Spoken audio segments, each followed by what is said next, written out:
আসসালামু আলাইকুম ওয়া রাহমাতুল্লাহি ওয়া বারাকাতুহু। বিসমিল্লাহির রহমানির রহিম। আজকে আমরা জানব মেরাজ সম্পর্কে। মেরাজ হলো এক মহান আধ্যাত্মিক ও ঐতিহাসিক ঘটনা, যা ইসলামের সবচেয়ে বড় গুরুত্বপূর্ণ ঘটনাগুলোর মধ্যে একটি। এটি রাসূল সাল্লাল্লাহু আলাইহি ওয়াসাল্লামের আসমানি সফর হিসেবে পরিচিত, যা মক্কা থেকে শুরু হয়ে আল আকসা মসজিদে গমন এবং সেখানে সালাত আদায়ের পর আসমানে পৌঁছানোর মাধ্যমে সম্পন্ন হয়। মেরাজের ঘটনা রাসূল সাল্লাল্লাহু আলাইহি ওয়াসাল্লাম এর জন্য একটি বিশেষ সম্মান ও আল্লাহর কাছে আরও গভীর নিকটার সুযোগ এনে দেয়। এটি মূলত দুটো অংশে বিভক্ত। ইসরা, রাসূল সাল্লাল্লাহু আলাইহি ওয়াসাল্লাম মক্কা থেকে আল আকসা মসজিদে রাত্রিকালীন সফর করেন, যা বিশেষ এক বাহন বোরাক এর মাধ্যমে হয়। মেরাজ, এরপর তিনি আল আকসা মসজিদ থেকে আসমানে ওঠেন, যেখানে তিনি আল্লাহর সান্নিধ্য পৌঁছান এবং সেখানে অনেক গুরুত্বপূর্ণ নির্দেশনা পান, যার মধ্যে 5টি দৈনিক নামাজ সালাত আরোপিত হয়। এখন আমরা জানব মেরাজের প্রাসঙ্গিকতা এবং ইসলামের ইতিহাসে আর গুরুত্ব এই বিষয়ে। মেরাজের ঘটনা শুধু একটি আধ্যাত্মিক অভিজ্ঞতা নয়, বরং ইসলামের মৌলিক নির্দেশনাগুলির মধ্যে একটি। এটি সফর দ্বারা রাসূল সাল্লাল্লাহু আলাইহি ওয়াসাল্লাম মুসলিম উম্মাহর জন্য কয়েকটি গুরুত্বপূর্ণ শিক্ষা গ্রহণ করেন। 5 ওয়াক্ত নামাজের বিধান। মেরাজের মূল ঘটনা হলো, এখানে 5টি নামাজের ফরজ হিসেবে নির্ধারিত হয়, যা ইসলামের 5টি স্তম্ভের অন্যতম এবং মুসলিমদের দৈনন্দিন জীবনযাত্রার ভিত্তি।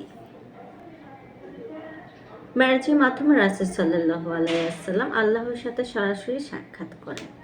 এটি মুসলমানদের জন্য আল্লাহর সঙ্গে সম্পর্কের গভীরতা এবং তার অসীম দয়ালুতা বোঝার একটি অসামান্য উদাহরণ। ইসলামের মহিমা ও রাসূলের মর্যাদা।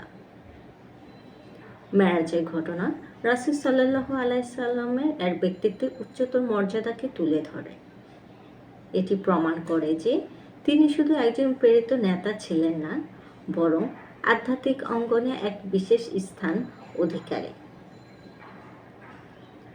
এছাড়া মেরাজের ঘটনা ইসলামের দৃষ্টি অনুযায়ী জাহান্নাম ও জান্নাতের বিভিন্ন স্তরের বর্ণনা, পবিত্র ব্যক্তিদের সঙ্গে রাসূলের সাক্ষাৎ এবং অন্যান্য আধ্যাত্মিক দিকগুলো মুসলমানদের জীবনের জন্য একটি গাইডলাইন হিসেবে কাজ করে। এই সিরিজের লক্ষ্য দর্শকদের সামনে তুলে ধরা হলো।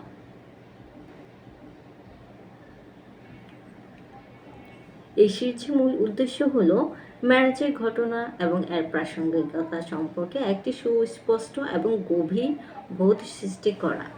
এই সিরিজের মাধ্যমে আমরা মেরাজের ব্যাপারে কোরআন ও হাদিসের আলোকে বিস্তারিত আলোচনা করব।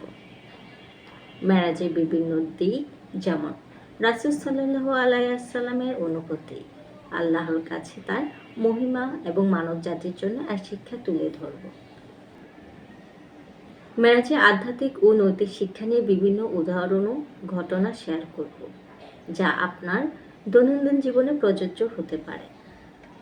এই সিরিজের প্রতিটি পর্বে আমরা মেরাজের একটি নির্দিষ্ট দিক নিয়ে গভীরভাবে আলোচনা করব, যেমন মেরাজের মাধ্যমে ইসলামের মৌলিক বিধানগুলো প্রতিষ্ঠা, রাসূল সাল্লাল্লাহু আলাইহি ওয়াসাল্লামের এর আধ্যাত্মিক সফর এবং মেরাজের প্রভাব আমাদের ব্যক্তিগত ও সামাজিক জীবনে কিভাবে প্রতিফলিত হতে পারে।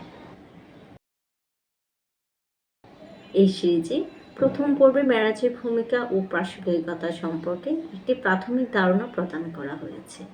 পরবর্তী পর্বগুলোতে আমরা আরও বিস্তারিত আলোচনা করব মেরাজের আধ্যাত্মিক দিক, ইসলামের 5টি নামাজের বিধান এবং আমাদের জীবনে এর প্রভাব সম্পর্কে। খোদা হাফেজ।